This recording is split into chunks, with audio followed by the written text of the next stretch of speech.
Assalamualaikum warahmatullahi wabarakatuh.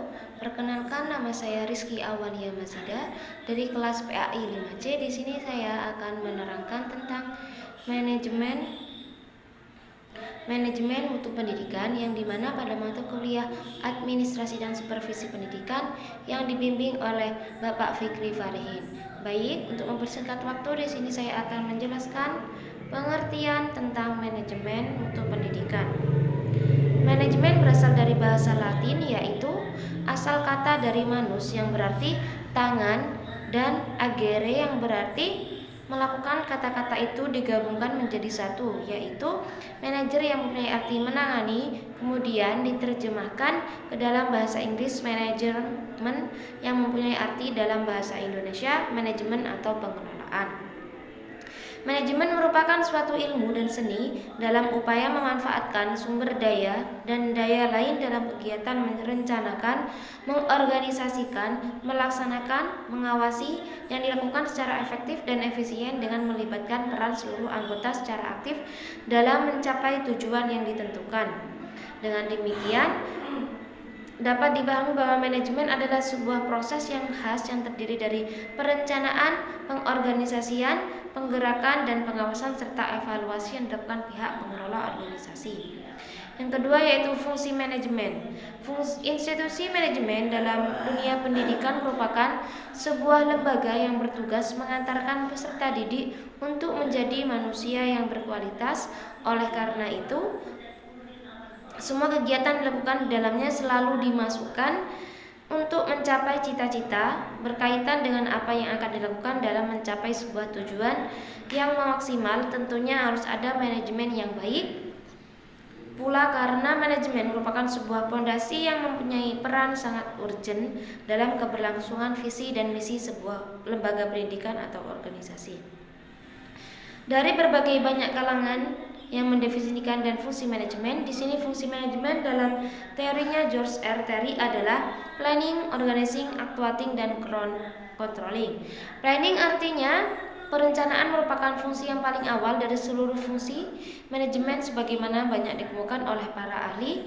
Perencanaan adalah proses yang menyiapkan secara sistematis kegiatan-kegiatan yang dilakukan untuk mencapai tujuan tertentu. Untuk organizing adalah manusia adalah makhluk organisasi. Oleh karena itu, begitu ia dilahirkan kedua, ia menjadi anggota organisasi genetis yang disebut dengan anggota organisasi keluarga. Bahkan organisasi itu sudah ada sebelum kita dilahirkan, karena kelahiran kita juga dari hasil perkawinan.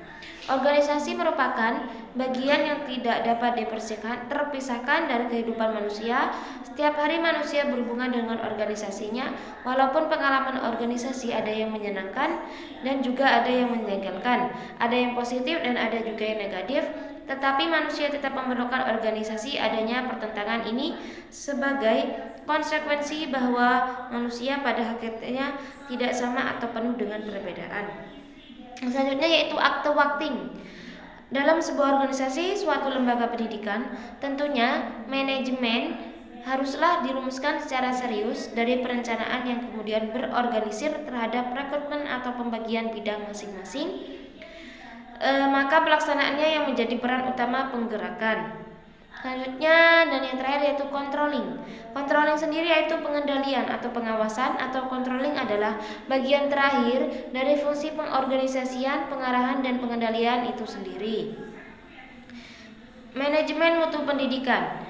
Mutu atau quality sesungguhnya merupakan sebuah konsep yang kontradiktif, sebab di satu sisi mutu dapat diartikan sebagai konsep yang absolut dan di sisi lain juga dapat diartikan sebagai konsep relatif. 4. Peningkatan mutu pendidikan.